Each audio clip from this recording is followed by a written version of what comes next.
You are standing in somebody's driveway looking at a diesel truck with a for sale sign in the window. The seller is inside getting the title. His wife is watching from the kitchen window. The dog is barking at the trailer. You have 20 minutes before you have to say something, and a wrong answer at this point can cost you $4,000 on the low end and $15,000 on the high end, depending on what that engine has been doing for the last several years without you knowing about it. I want to give you a method. Not a checklist from a forum, not a list of things a shop would charge you to do. A method you can run with your eyes, your nose, your hands, and your ears in the time it takes the seller to find the paperwork. My name is Elias Yoder. I am Amish and I farm in Lancaster County, Pennsylvania. Our community buys older diesel trucks the way other people buy furniture. We drive them for a long time, we maintain them carefully, and we sell them when we are done with them to someone we can look in the eye. That means I have bought a number of them over the years, and I have walked away from a larger number.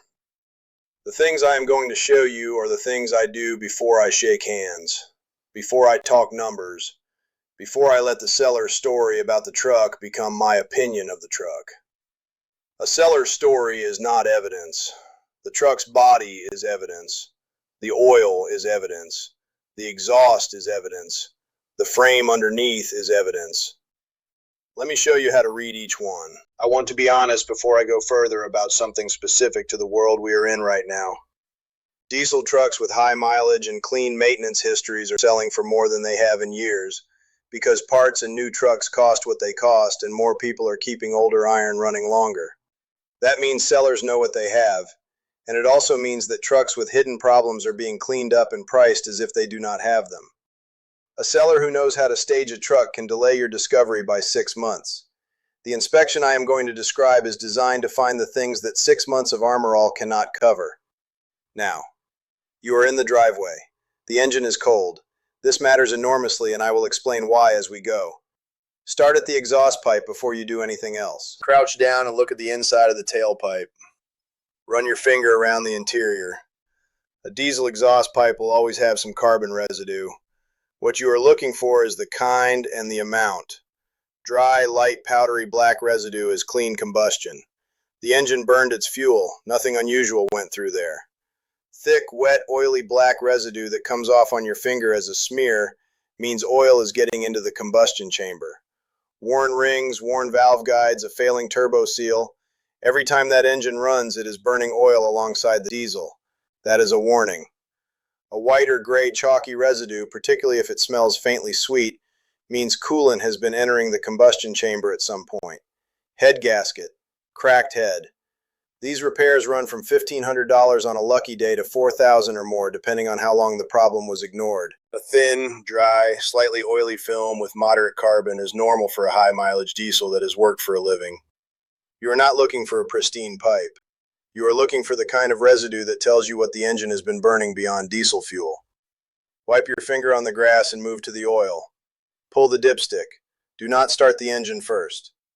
Cold oil tells you things that warm oil hides. Look at the level. It should be at or near the full mark.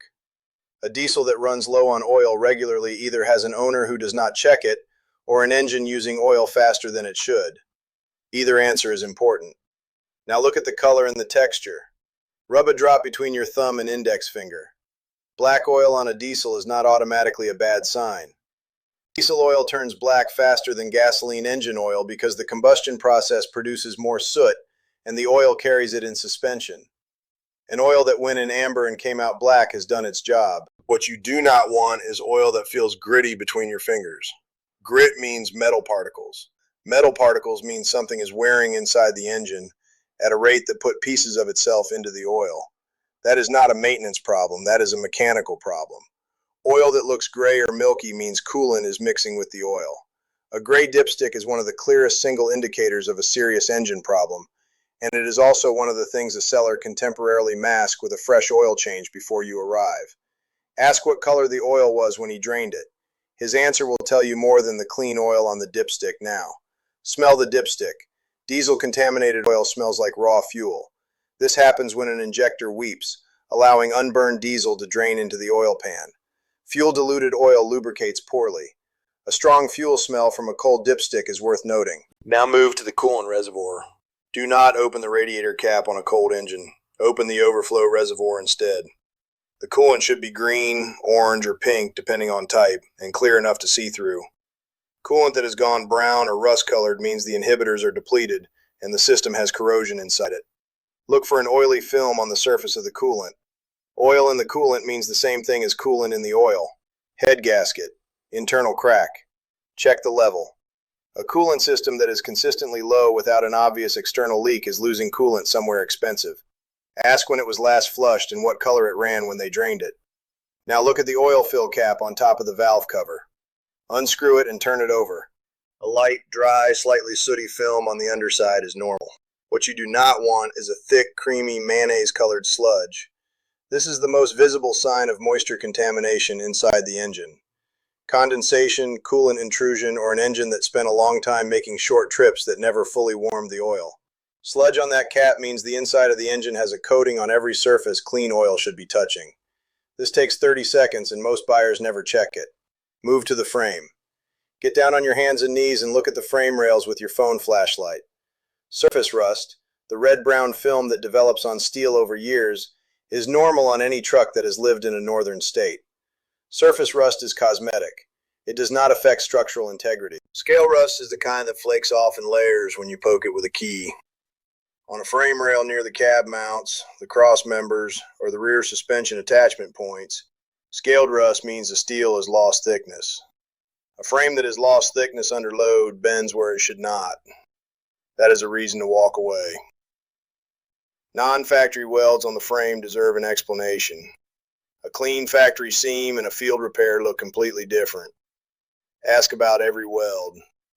A seller who cannot tell you why a section has been welded is either hiding something or does not know what the truck survived. Check the area around the rear leaf spring hangers, the shackles, and the hitch receiver. These take the most stress from towing and are the first places to show damage or cracking on a truck that has spent years pulling heavy loads. Now stand up and look at the body. You are not inspecting paint quality. You are reading the truck's biography.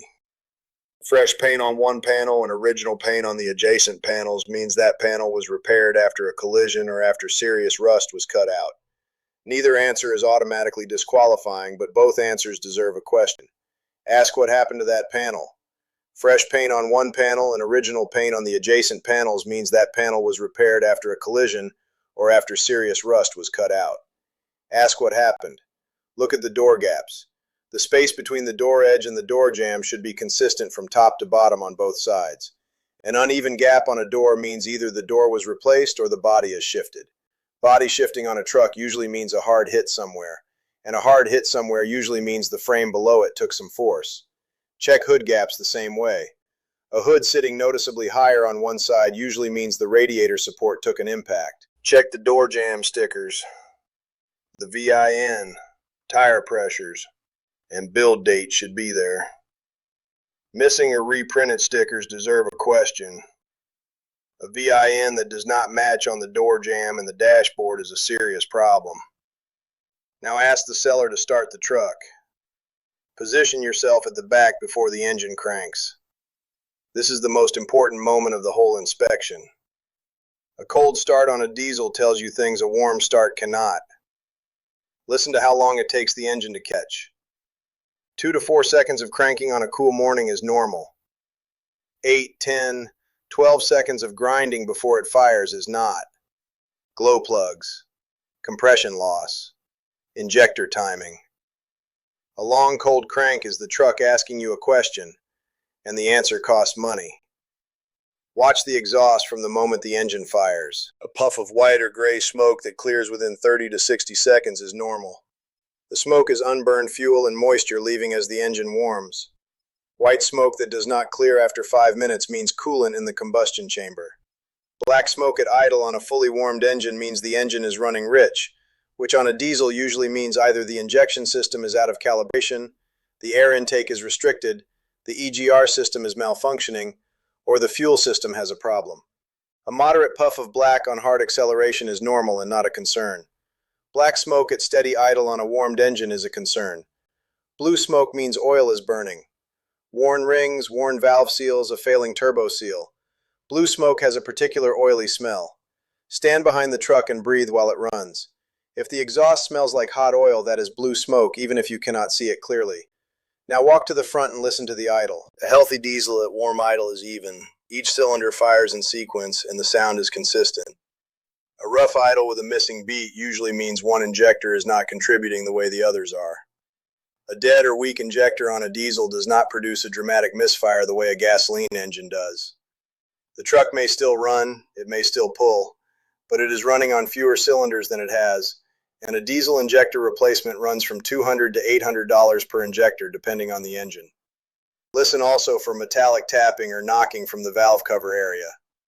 A small amount of valve train noise at cold start that quiets as the engine warms is normal. A knock that increases with load or does not improve as the engine reaches temperature is a bottom end problem. Rod bearings. Main bearings. That engine is measuring its remaining life in months. Ask the seller to rev the engine twice from inside the cab. Not to redline, just a short, hard rev to 3/4 of the tachometer.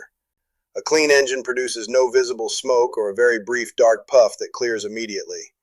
An engine that throws a black cloud on every hard rev has an air restriction, an injection problem, or a turbo not keeping up with fuel demand. Blue smoke on a hard rev means oil passing the rings under boost pressure. Listen for turbo noise. A healthy turbo produces a faint, high-pitched whistle that rises in pitch when revved. A turbo that rattles, grinds, or makes a cyclic grinding noise at idle has bearing wear. Replacement runs from $800 to $2,500 for the part alone. Ask the seller to turn the engine off.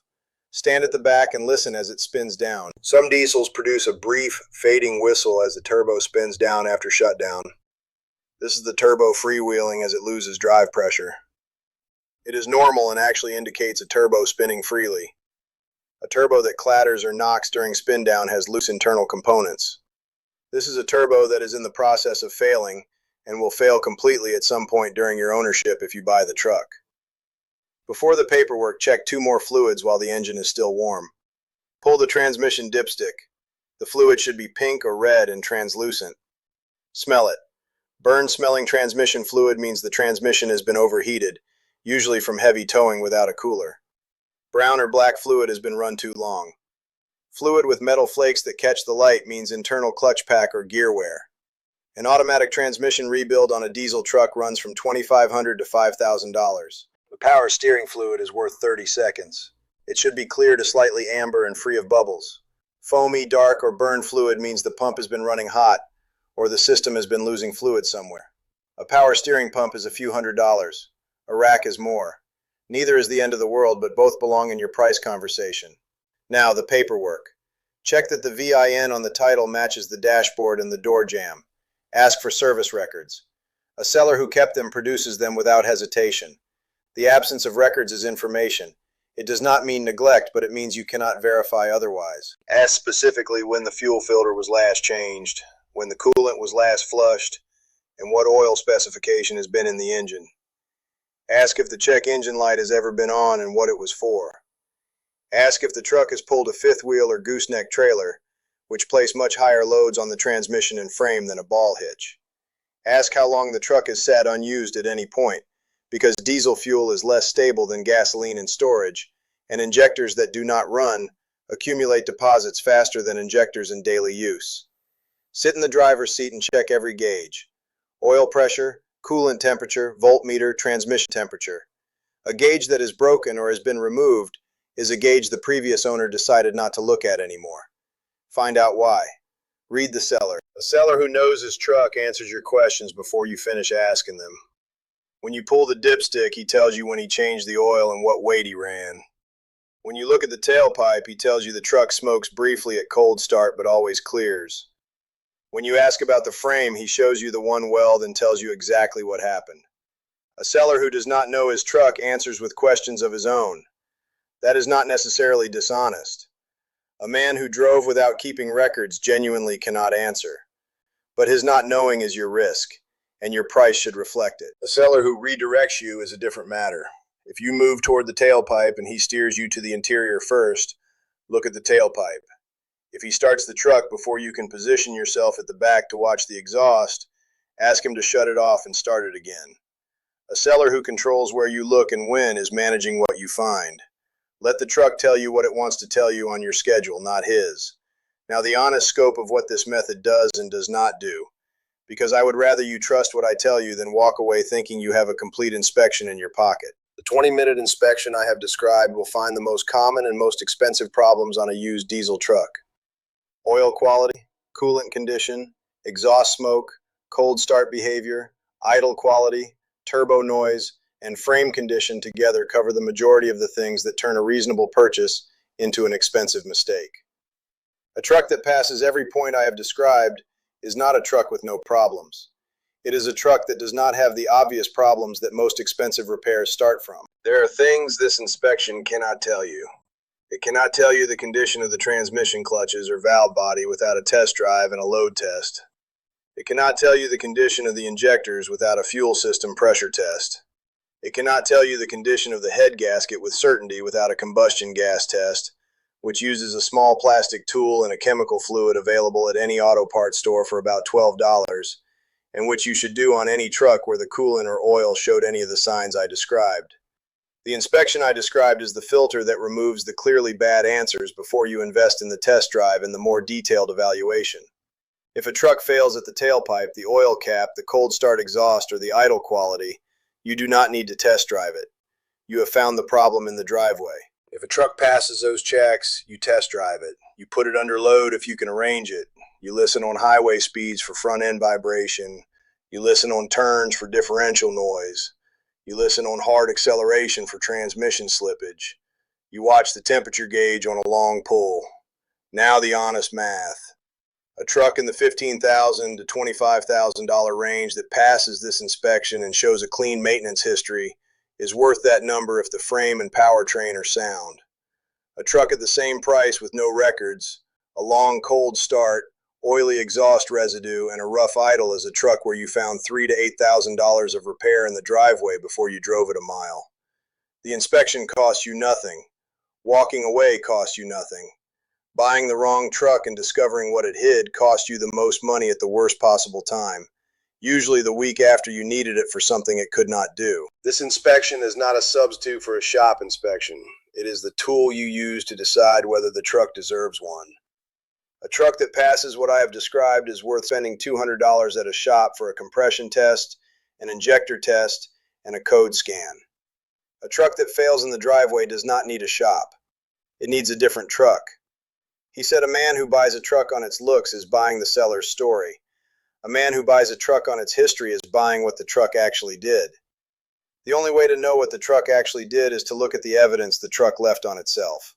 The tailpipe, the oil, the coolant, the exhaust at cold start, the idle, the frame. The truck will tell you everything the seller cannot. You just have to know where to look. Tell me in the comments the year, make, and engine on the diesel truck you are looking at right now, or the one you already bought and wish you had checked more carefully before you did. I read every one of these. The stories you send back are the reason I keep recording. Next time, since we talked about keeping a truck running, I want to show you what happens to a transmission on a diesel that tows regularly when one specific fluid service gets skipped for too long. The repair is one of the most expensive things a diesel owner faces. The service that prevents it costs $40 and takes 20 minutes. Nobody talks about it because nobody makes money selling you a $40 service when a $4,000 rebuild is available. Stay with me. There is more.